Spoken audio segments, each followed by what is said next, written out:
you're trying to do a lot more than what your hero's capable of doing, right? Like, you don't really have to, you know, blink in there and slap this Drow Ranger, right? If someone else isn't already there. Like, you're not ulting these guys, right? So, you see how your team doesn't have spells. They don't have anything. This guy's even at half health.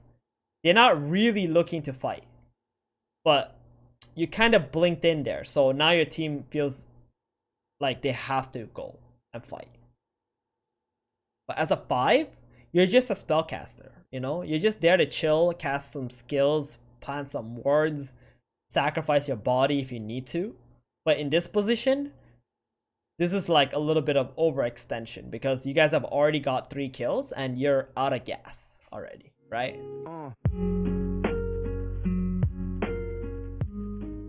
If you like our content, please do like and subscribe to our channel, and don't forget to click the notification button below so you will be notified when a new video will be released.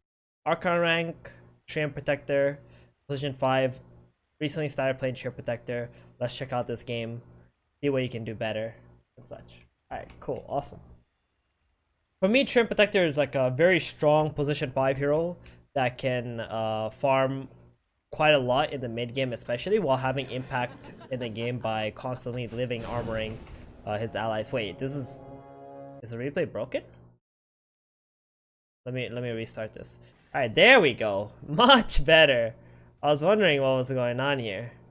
All right, so in this game, it looks like you're actually going aggro Trilane. You're playing position 5. You pull tangles, and you got an aggro Trilane into the Drow Ranger lane, while you left the Slaughter bottom against an Invoker. This was a Battle Cup game. So, level 1, you got Nature's Grasp. You just threw it out onto the Drow, zoned her out, while your Weaver is just farming. It's really good play. So, when you're playing aggro Trilanes, especially in these situations, you're going to want to try and get this lane back as soon as you can. And the best way to do that is have someone block this small camp while zoning out the other support from blocking this big camp, and then you pull the big camp out here, and then you can get the lane back. Or you need your carry to constantly drag the creeps all the way down here by pulling aggro. Okay, so first things first, in this situation, you need to make sure the enemy doesn't have a small camp pull. Because the only way that dual lanes can possibly beat tri-lanes is if you're constantly shoving into them or they're getting pulls off. Okay, so it's really important that you guys, even if you're not in tri-lane, if you're 2v2, you need to still block this small camp. So either the Phoenix or you need to actually be here to body block it, because you guys are not planting any sentries or wards inside there at the moment. So that's the first thing. Because at some point, if this lane does push, then the enemy does have a pull that they can pull and get the lane back. Other than that, your guys are doing a really good job at zoning out the draw from farming. Phoenix makes the pull happen, really good. Really good. Now the lane is over here, and then this Drow Ranger is going to be very, very sad. And you guys even chase him down. But unfortunately, there's actually some creep waves going here, but that's okay. You guys got the kill on the Earth Spirit. So in the end, I guess it was worth it, because you got the kill on the Earth Spirit. So the wave, again, going to be down here. You guys make another pull. Dive once again. Really nice. Get some solid kills, and here's where we're gonna watch if you guys continue your snowballing. You put a ward behind the tower, get the courier, really nice.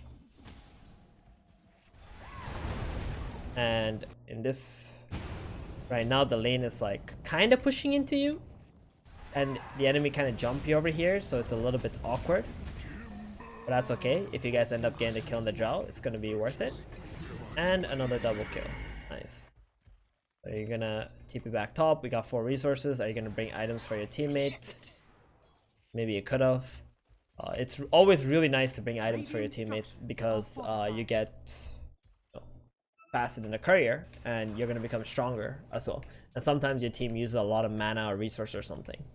Yeah. And in tri-lanes, like, it's actually quite nice if, let's say, this Phoenix would have bought a Basilius, so you guys have mana in your tri-lane, and then the Bassi can obviously be upgraded into a Veil later if needed. So that would have been really, really sweet in this position as well. But nonetheless, you guys are doing a really great job at constantly going on them every time Nature's Grasp is up. This spell is so strong. Level 1 already. Drow walks up to the creep wave, gets instantly ran at. I think in this position, it's much better if you guys were a little bit more patient. Like, what you can do is instead of using your Nature's Grasp like this and just instantly going on her, you could wait for her to come and go for the last hit on the creep. And when you know that she's gonna walk in for the last hit on the creep, that's when you cast your spell, okay? So imagine you're the Drow. You see a creep, it's at 100 HP. You need it one more hit to bring it down to like 70 HP, 60 HP to get that last hit.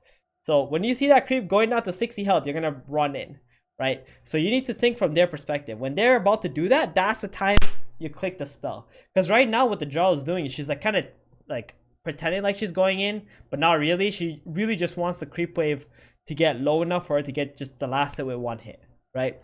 So here, this is how you can guarantee the kills on the carry, is you just wait. You wait for that creep to get low enough, and when she goes in for the last hit, then you go on them. Because now they can't turn around and run away, right? Because they're turning in to go for the last hit. So that's like the next level play, you know, where you're like in their head and you know what they're gonna do next, so you can naturally cast spells off of that. So right here, like, you go on her, which isn't terrible, but you know exactly the pathing they're gonna take, and they're gonna be stuck facing this way. So instead, when you threw out the Nature's Grasp, she was already turning away, trying to run away.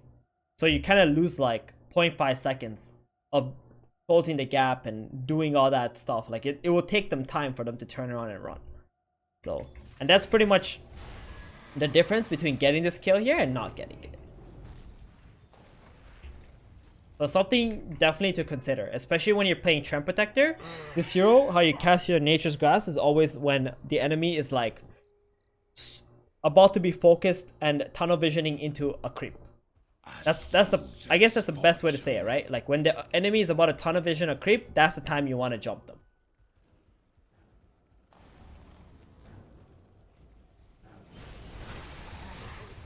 Ooh, that Weaver died quick. That NP's ulti. Treant, you also died to the... I'm gonna go back, sorry, one sec. I didn't actually get to see out. It's just your Earthshaker, he kicked you out, and then he died. Alright. So, it's okay for you to go Ring of Region, but because Tree is such a slow hero, it's much better if you just saved your gold and like waited for that boost of speed. It's much more important. You already have a healing salve anyway, so it's not so necessary for you. You guys get the kill again on the Drow. This Weaver dies unfortunately to the Nature's Prophet, who TPs in to help out.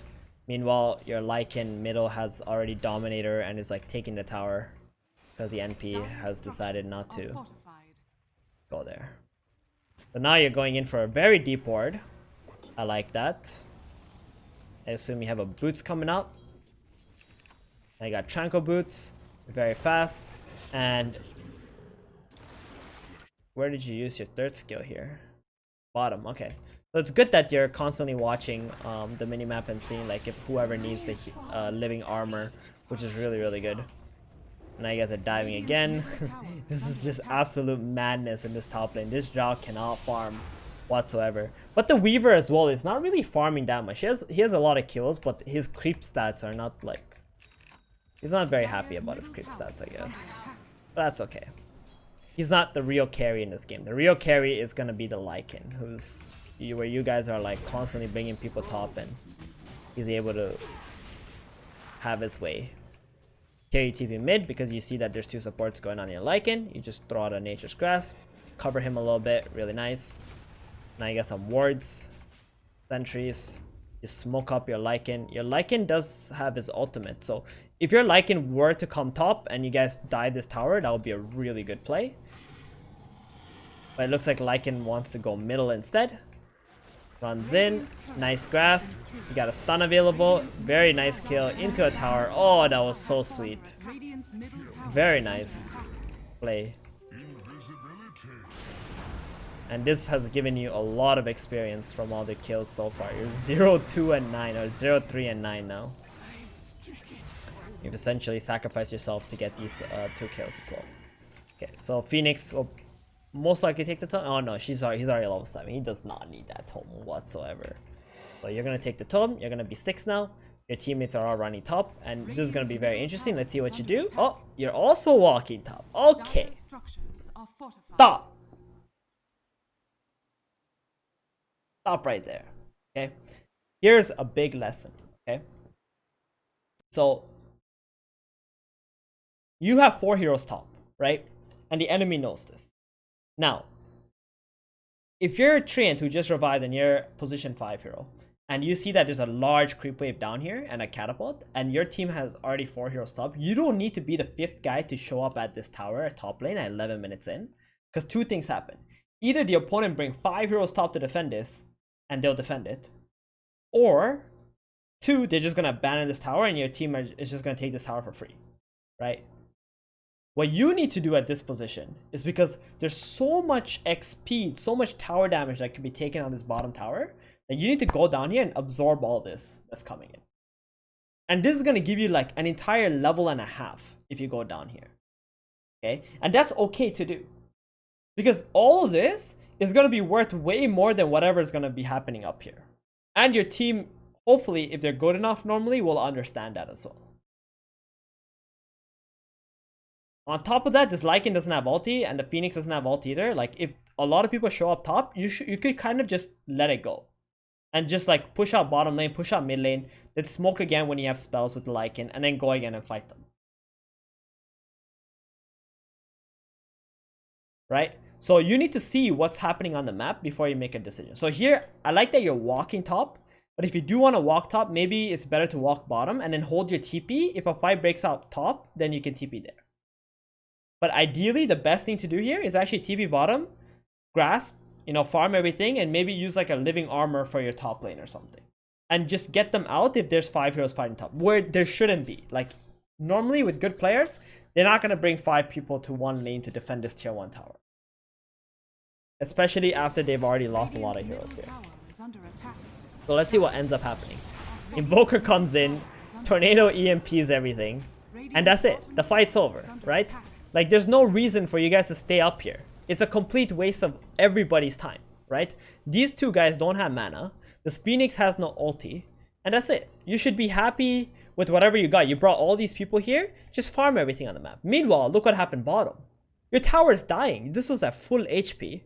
Right? So I'm just gonna watch what happens from the time that you're alive. This tower is at full HP. And you lose all of this experience bottom and gold. And now if this draw was smart, this tower would already be dead right here. But I don't know what the hell she's doing. She went back here to farm. But this tower pretty much died on its own. Right? So when you revive, you need to look on the map what's happening and just do it, right? So this would have been a perfect time for you to be bottom, but instead now you're top, you're level 6.5. Instead you could be level 8 if you had farmed all of this, right? If you farmed all of this bottom, you would have been level 8. You would have had like max level living armor, and you would have felt like a god in this game, and you would have been on your way to like a meteor hammer or something. Also, meteor hammer would be amazing in this game because you guys don't have a whole lot of stuns in your team, so you could like overgrowth into meteor hammer, or like use meteor hammer to push lanes out, or stun people from fog. So there's many different reasons why that item could have been really nice this game. So it's okay for you to do that. So you guys go top now. Now that the Phoenix egg is up, you try to do an overgrowth play. You get 2 kills, 3 kills with Lycan. Great, right? So when you were alive, you had the Phoenix egg had a 70-second cooldown, right? So if you TP bottom, you did all that stuff. By the time egg is up, your TP will be up. You could TP back top and make the play top if you wanted to. You could have done all of that.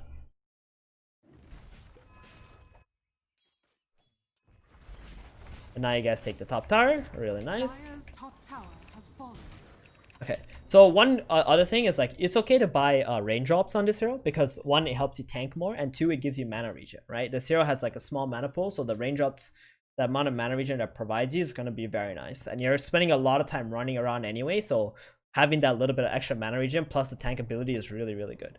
So feel free to buy that.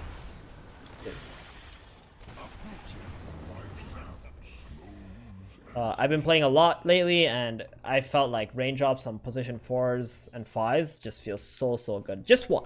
You don't need to buy 2 of them. You don't need to replenish it. Just one time you buy it, and normally it'll last you for a very long time. Because it has 6 charges. It's just so great. And right now, you're just planting some aggressive vision. That's what you should be doing.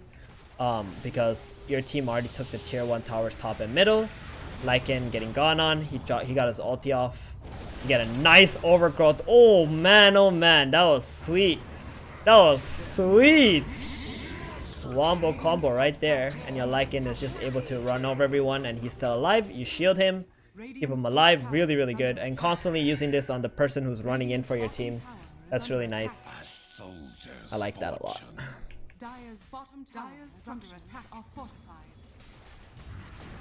And now you guys kind of stick around bottom, right?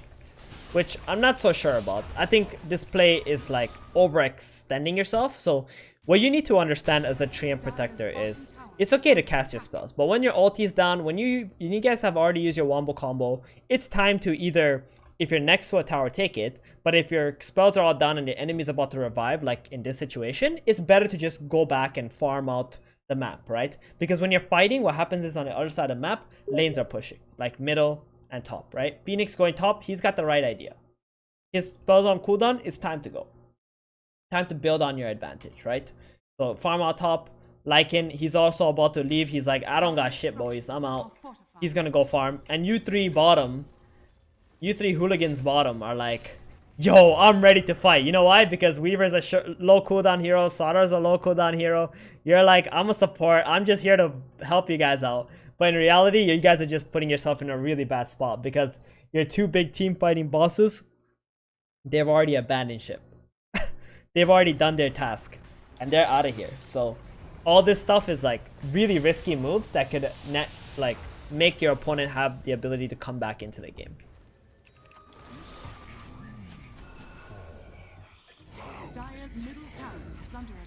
So now you guys are alive again. Lycan popped his ulti.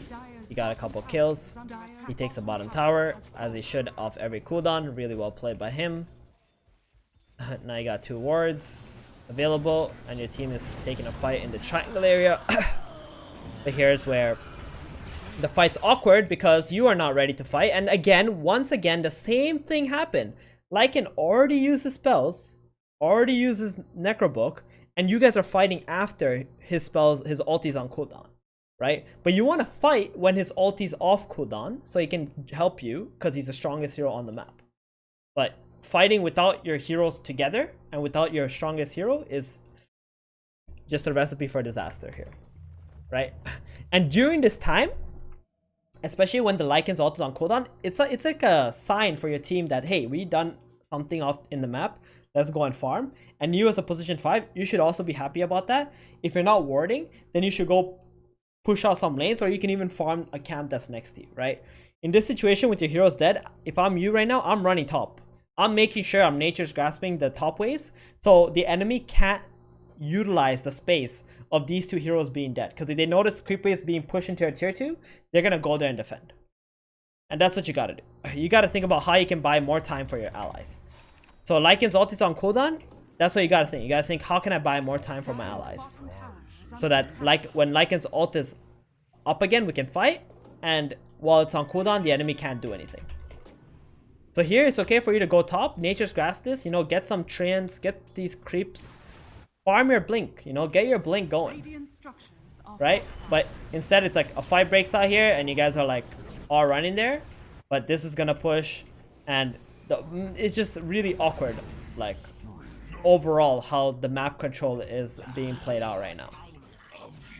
It's like when one person's dead, the other person is trying to do something. When one person doesn't have their cooldown, someone else is doing something. So mid game is getting very shaky because people are not pushing lanes out when they should be.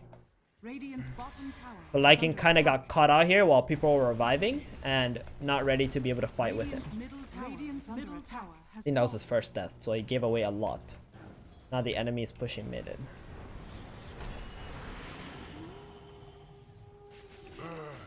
So you guys are gonna go Roshan now, because enemy TP'd out in front of you. Very fast Rosh here.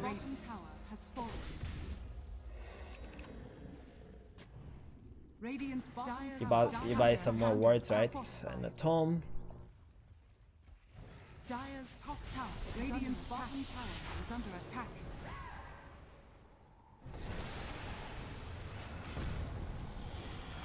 Radiant's middle tower is under attack. Dire's top tower is under attack. So your team is like diving in deep and you're like, oh, what do I do? Do I go in there with them? What's going on? Listen, when your team is diving like this, it's okay. You just tell them, guys, I'm not going in there and you stay back, you know? Because you can't get in there. You're a Treant protector. Your hero doesn't dive base like this, right? What you can do though, if you really need to, is like get in these trees and like try to go around here if you really want to get on top of them, right? But if you're not going to the trees, if you're going to the front like this, you're just gonna get stunned or silenced and you're just gonna die. So. And now the Lycan, he's dead. Deep inside the enemy base, and you die too. And everything's just so awkward because your team is just diving instead of focusing buildings. You only dive opponents when they have multiple heroes dead. You don't dive opponents when they have 4 heroes alive or about to have a 5th hero alive. You just don't. You dive opponents if they have like 3 heroes already dead and you're completely outnumbering them. A soldier's fortune. Utilize the space we created for ourselves. Yes, you underutilize the space that you created for yourself. Precisely. You use your spells, you get some kills, and then you need to go and get that farm right after. If you're next to a tower, okay, take the free tower. But if you're not, then it's much better to just prepare for the next fight. So now you got a Blink Dagger. Same thing. No ulti though. Available from your Phoenix. And you can see how like Blink is not even that useful, especially this early into the game, right?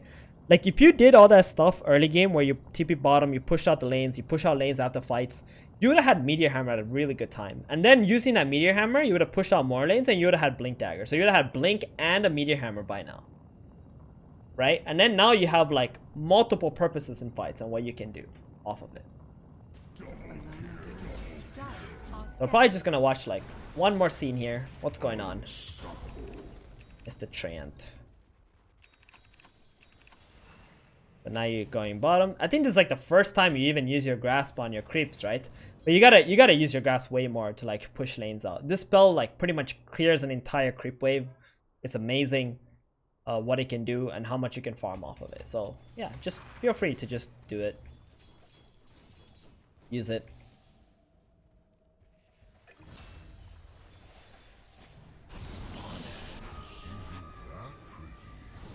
And use your TPs to like get to team fights and stuff. Nice ulti right after the Phoenix Egg. Solid. Blink in, Orb of Venom, slap that Drow, but you die unfortunately. And this is where like, you know, you don't have to do this place as also as a 5. Like I think here what's happening is you're trying to do a lot more than what your hero's capable of doing, right? Like, you don't really have to, you know, blink in there and slap this Drow Ranger, right? If someone else isn't already there. Like, you're not ulting these guys, right? So, you see how your team doesn't have spells. They don't have anything. This guy's even at half health. They're not really looking to fight. But, you kind of blinked in there. So, now your team feels like they have to go and fight. But as a 5... you're just a spellcaster, you know? You're just there to chill, cast some skills, plant some wards, sacrifice your body if you need to. But in this position, this is like a little bit of overextension because you guys have already got 3 kills and you're out of gas already, right? So now the fight's a little bit awkward. And this is where like they got a chance to be able to turn things around, kill you. And it could be worse, right? It is kind of worse. Phoenix also died.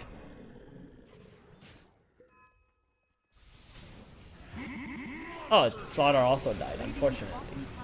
And Lycan died, right? You see how like some, a little bit of overextension always leads to a lot worse situations, right? So don't be the one to like go in there. Just let your allies, play the fights out and just play off the feels of the game, right? You don't really need to be the one to start the engagement there. Because your purpose in this game is to always use your ulti when egg goes off. So you can protect the egg. And your teammate can do aggressive eggs. Because of it. And other than that, you're just pretty much casting spells. You're just a spellcaster. Under attack. Radiant's top tower is under attack. Radiant structures are fortified. Yeah. It's good. If you're a support and you're farm, that's good. Because that means you're gonna have more usefulness in the game, right? Obviously, you don't want to take away farm from your cores. But it's okay to take some farm that your cores don't plan on getting, or they don't notice that it needs to be taken. Or it's too dangerous. Most of the time, the farm that you're taking is like really dangerous farm, and Treant is really good at that because he's so hard to catch.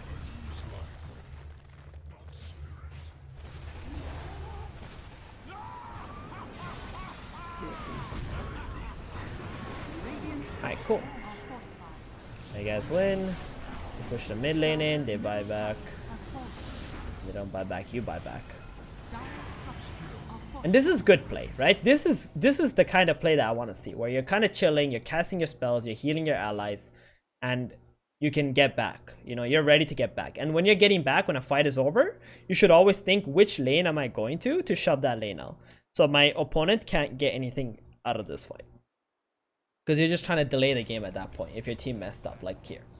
So right now, if I'm you, I'm thinking I'm going bottom to Nature's Grasp the next wave.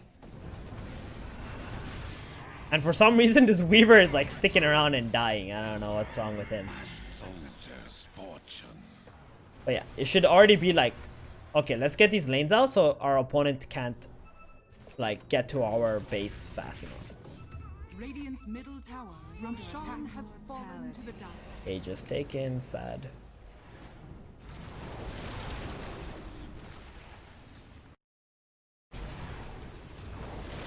Use your ulti. Blink out. Manta was on cooldown.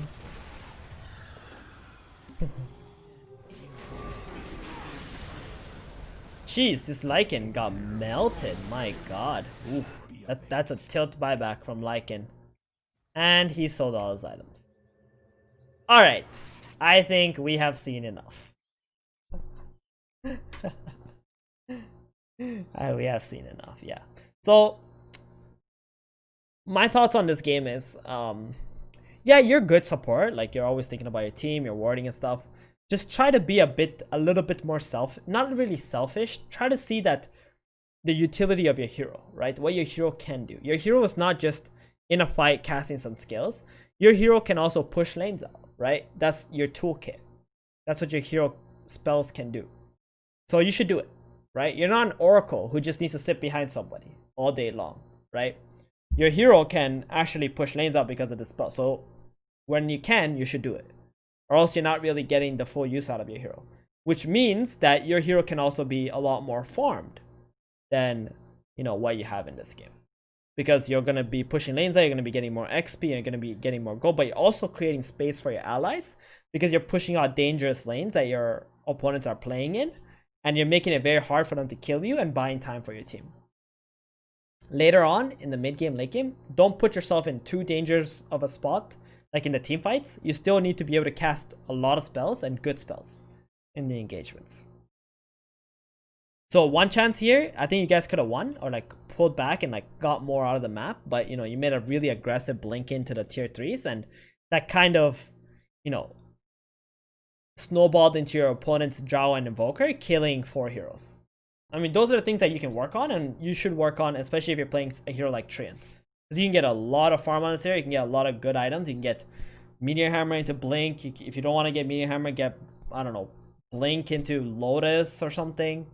Or Solar Crest. There's a lot of good items that you can get.